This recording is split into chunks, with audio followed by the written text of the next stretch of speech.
तो दोस्तों वैसे तो फ्रैक्टल का आईपीओ आपको 9 फरवरी से देखने को मिल जाएगा, बट अभी से ही इसके ग्रे मार्केट में आपको काफ़ी अच्छा खासा डिमांड देखने को मिलेगा। बट दोस्तों क्या ये डिमांड आगे सस्टेन करेगा या फिर नहीं करेगा, वो हम लोग इस वीडियो में बात करने वाले हैं। यानी दोस्तों बेसिकली हम लोग इस वीडियो में इस आईपीओ कंप्लीट रिव्यू करने वाले हैं। लास्ट में इसके जीएमपी को देखते हुए, इसके स्ट्रेंथ एंड रिस्क फैक्टर को देखते हुए बात करेंगे कि क्या हमें इस आईपीओ में अप्लाई करनी चाहिए या फिर नहीं करनी चाहिए। अप्लाई करनी चाहिए तो लिस्टिंग गेंस के हिसाब से अप्लाई करनी चाहिए या फिर लॉन्ग टर्म का व्यू लेके हमें इस आईपीओ में अप्लाई करनी चाहिए। तो आप दोस्तों बस इस वीडियो के अंत तक जरूर देखें ताकि ओवरऑल आपको इस आईपीओ के साथ कैसे डिसीजन बनानी चाहिए उसका एक बेटर अंडरस्टैंडिंग मिल सके। तो फिर चलिए बिना अब आपका समय गंवाए सीधा वीडियो में आगे बढ़ते हैं। और दोस्तों एज यूजुअल सबसे पहले हम लोग बात कर लेते हैं इस कंपनी के बारे में कि आखिर ये कंपनी काम क्या करती है, कंपनी का मेन रेवेन्यू सोर्स क्या है। तो अगर बात करें इस कंपनी के बारे में तो ये कंपनी एआई यानी artificial intelligence and data analytics वाली कंपनी है जो साल 2000 में इनकॉर्पोरेट हुई थी। ये बड़ी कंपनियों के डाटा के बेसिस पे उनको डिसीजन लेने में मदद करती है। यानी ये कंपनी गेस करने के बजाय डेटा के बेसिस पे बेटर डिसीजन लेने में बड़ी कंपनियों को मदद करती है। इस कंपनी का बिजनेस मेजरली दो भागों में बटा हुआ है। एक फ्रैक्टल एआई जो इस कंपनी का मेन एंड कोर बिजनेस है। ये कंपनियों के लिए यानी अपने क्लाइंट के लिए AI service and AI product बनाती है। वहीं कंपनी का दूसरा बिजनेस फ्रैक्टल अल्फा है जो fast growing industry and new business के लिए अलग stand alone AI business create करता है। कंपनी के क्लाइंट के बारे में बात करें तो दोस्तों इस कंपनी के पास आपको बहुत ही ज़्यादा फेमस एंड जाना माना क्लाइंट देखने को मिल जाएगा। जैसे बैंकिंग सेक्टर में सिटी बैंक, एफएमसीजी में नेस्ले एंड इवन इलेक्ट्रिक में फिलिप्स जैसे बड़े क्लाइंट का नाम इसके क्लाइंट लिस्ट में आपको देखने को मिल जाएगा। वहीं अगर बात करें इस कंपनी के रेवेन्यू के बारे में तो दोस्तों देखा जाए तो कंपनी का 65% के आसपास जो रेवेन्यू है वो आपको अमेरिका से आते हुए नज़र आ जाएगा। जो कि देखा जाए तो अभी के लिए इसको बिल्कुल हम अच्छा मान सकते हैं, क्योंकि अभी तो देखा जाए तो ट्रेड डील भी अमेरिका के साथ हो चुका है एंड अभी इस कंपनी का मेजरली जो रेवेन्यू है वो आपको अमेरिका से देखने को मिलेगा, जो अभी के लिए तो बिल्कुल ठीक ठाक है। वहीं बात करें तो मेजरली जो 35% के आसपास दूसरा रेवेन्यू है वो आपको यूरोप एंड दूसरे कंट्री से देखने को मिल जाएगा। यानी अभी अगर इंडिया के बारे में बात करें तो दोस्तों ये कंपनी तो इंडिया बेस्ड कंपनी है, बट इसका जो रेवेन्यू है वो इंडिया से काफ़ी कम आता है। यानी जो मेजर रेवेन्यू है वो आपको अमेरिका से देखने को मिल जाएगा एंड इवन यूरोप से देखने को मिल जाएगा। यानी दोस्तों अगर ओवरऑल बात करें तो ये कंपनी इंडिया की एक ऐसी कंपनी है जो प्योरली एआई के बिजनेस में इन्वॉल्व है।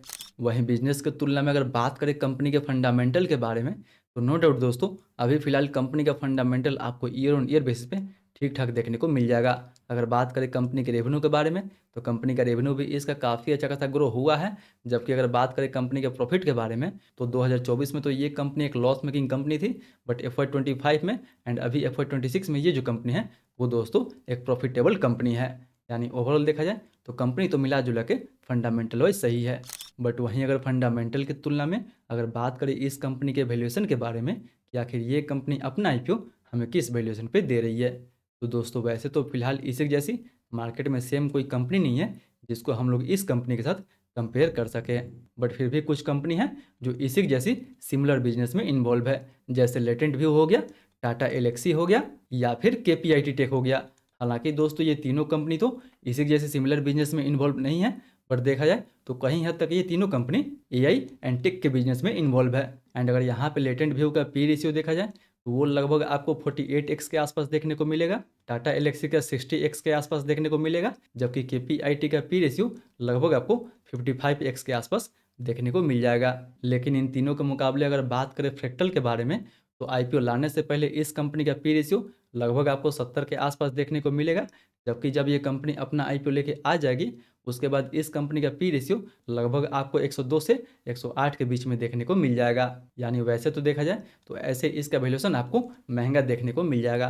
बट दोस्तों अगर बात करें इसके पिछले प्राइवेट राउंड फंडरेज के बारे में तो पिछले साल ही जुलाई 2025 में ये कंपनी लगभग 1460 करोड़ के आसपास फंड रेज की थी, जिसका उस समय वैल्यूएशन लगभग 2.44 बिलियन डॉलर के आसपास रखा गया था। यानी 2.44 बिलियन डॉलर पर यह कंपनी अगले साल ही 1460 करोड़ के आसपास प्राइवेट राउंड में फंड रेज की थी। जबकि ये कंपनी अभी जो अपना आईपीओ है वो लगभग 1.6 बिलियन डॉलर के आसपास लेके आ रही है। यानी पिछले साल के मुकाबले में ये कंपनी अपना आईपीओ काफ़ी सस्ती वैल्यूएशन पे लेके आ रही है। इसलिए फिलहाल अगर आप यहाँ पे पी रेशियो वाइज देखते हैं तो पी रेशियो वाइज तो आपको वैल्यूएशन महंगी नज़र आ सकता है, बट अगर आप इसके प्रीवियस प्राइवेट राउंड फंडरेज के माध्यम से देखते हैं तो उसमें इसका वैल्यूएशन आपको सस्ता नज़र आ जाएगा। यानी ओवरऑल देखा जाए तो मिला जुला के कंपनी की जो वैल्यूएशन है वो आपको ठीक ठाक देखने को मिल जाएगा। वहीं बात करें इस आईपीओ की डिटेल के बारे में तो ये आईपीओ 9 से 11 फरवरी के बीच में ओपन रहेगा, जिसका प्राइसमेंट 857 रुपये से लेकर 900 रुपये पर शेयर रखा गया है। एंड दोस्तों अगर आप इस कंपनी के एम्प्लॉई हैं तो आप एम्प्लॉई कोटा में भी अप्लाई कर सकते हैं। एम्प्लॉई के लिए एडिशनल इस आईपीओ में 85 रुपये पर शेयर का छूट भी देख के रखा गया है। यानी इस आईपीओ में आप एम्प्लॉई कोटा से भी अप्लाई कर सकते हैं एंड इवन रिटेल कोटा या फिर एचएनआई कोटा से भी अप्लाई कर सकते हैं। अगर आप इस आईपीओ में एम्प्लॉय हैं तो आप एक ही आईपीओ में 2 बार अप्लाई कर सकते हैं। वहीं बात करें इस आईपीओ टोटल इशू साइज के बारे में तो इसका टोटल इशू साइज 2833 करोड़ के आसपास होने वाला है, जिसमें से लगभग 1023 करोड़ के आसपास फ्रेश इशू देखने को मिलेगा एंड 1810 करोड़ के आसपास आपको ऑफर फॉर सेल देखने को मिल जाएगा। यानी कम पैसा कंपनी के पास जाने वाला है एंड जो ये मेजर पैसा है वो दोस्तों कंपनी के प्रमोटर के पास जाने वाला है। वहीं ₹1 के फेस वैल्यू पे मिनिमम हम इसमें एक लॉट अप्लाई कर सकते हैं। एक लॉट में हमें 16 शेयर मिलेगा, जिसके लिए हमें 14,400 रुपये तक इन्वेस्ट करना होगा। बात करें दोस्तों इस आईपीओ में कोटा के बारे में तो दोस्तों फंडामेंटल वाइज देखा जाए तो बीच में ये लॉस मेकिंग कंपनी थी, इसीलिए देखा जाए तो फिलहाल इस आईपीओ में रिटेल के लिए केवल 10% के आसपास एक कोटा रखा गया है। यानी कंपनी का टोटल इशू साइज लगभग 2833 करोड़ के आसपास होने वाला है, जिसमें से केवल 10% का कोटा ही रिटेल के लिए रिजर्व रखा जाएगा। वहीं फाइनली इन सारे फैक्टर को देखते हुए अब अगर हम बात करें कि क्या हमें इस आईपीओ में अप्लाई करनी चाहिए या फिर नहीं करनी चाहिए। अप्लाई करनी चाहिए तो लिस्टिंग गेंस के हिसाब से अप्लाई करनी चाहिए या फिर लॉन्ग टर्म का व्यू लेके हमें इस आईपीओ में अप्लाई करनी चाहिए। तो दोस्तों वैसे अगर बात करें सबसे पहले लिस्टिंग गेंस के बारे में तो फिलहाल इसके ग्रे मार्केट में लगभग 10 से 12% के आसपास डिमांड बना हुआ है। यानी अगर इस जीएमपी के हिसाब से देखा जाए तो कहीं ना कहीं लगभग हमें इस आईपीओ में केवल और केवल 1500 के आसपास तक प्रॉफिट देखने को मिल सकता है पर लॉट पे। एंड वैसे तो दोस्तों देखा जाए तो जब इस आईपीओ का अनाउंसमेंट हुआ था उस समय इसके ग्रे मार्केट में लगभग 30% के आसपास डिमांड बना हुआ था। उसके बाद से इसका ग्रे मार्केट में डिमांड लगभग 20% के आसपास था एंड फिलहाल अभी इसके ग्रे मार्केट में डिमांड लगभग 10 से 12% के आसपास बना हुआ है। यानी अगर इस डिमांड पे देखा जाए तो फिलहाल हमें इस डिमांड पे तो इस आईपीओ में बिल्कुल अप्लाई नहीं करनी चाहिए, क्योंकि दोस्तों हमें 10 से 12% के जीएमपी पे तो बिल्कुल भरोसा नहीं करनी चाहिए। मे भी फिलहाल अभी ग्रे मार्केट में इसका डिमांड तो 10 से 12% के आसपास बना हुआ है। मे भी मार्केट में आगे गिरावट देखने को मिलता है तो हमें इसके ग्रे मार्केट में भी गिरावट देखने को मिल जाएगा। इसीलिए फिलहाल हमें इस आईपीओ में 10 से 12% के जीएमपी पे तो बिल्कुल अप्लाई नहीं करनी चाहिए। मे भी अगर दूसरे दिन एंड तीसरे दिन इसके जीएमपी में लगभग 15 से 20% के आसपास डिमांड रहता है, तब जाके कहीं ना कहीं हमें इस आईपीओ में लिस्टिंग गेंस के लिए अप्लाई करनी चाहिए। जबकि अगर दोस्तों बात करें कि क्या हमें इस आईपीओ में लॉन्ग टर्म के लिए अप्लाई करनी चाहिए या फिर नहीं करनी चाहिए, तो दोस्तों लॉन्ग टर्म के लिए हम लोग सबसे पहले बात करेंगे कंपनी के कुछ स्ट्रेंथ फैक्टर के बारे में एंड कुछ रिस्क फैक्टर के बारे में।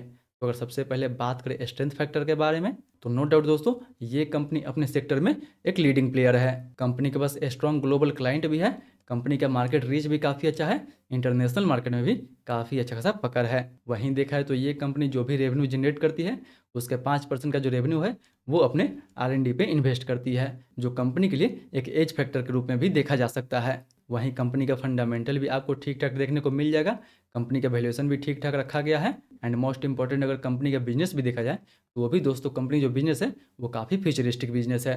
बट अगर बात करें कंपनी के रिस्क के बारे में तो कंपनी का क्लाइंट कंसंट्रेशन जो है वो दोस्तों एक मेजर रिस्क है। यानी देखा है तो मोर देन 50% के आसपास इसका जो रेवेन्यू है वो केवल और केवल 10 क्लाइंट से ही देखने को मिलता है। यानी कंपनी इन 10 क्लाइंट में से किसी 1-2 क्लाइंट को भी मिस करती है तो उसका सीधा असर कंपनी के रेवेन्यू पे आपको देखने को मिल सकता है। एंड वही नहीं दोस्तों फिलहाल अभी तो ट्रेड डील हो चुका है, बट ये भी देखना होगा कि कंपनी जो मेजर रेवेन्यू है वो आपको अमेरिका से देखने को मिल जाता है।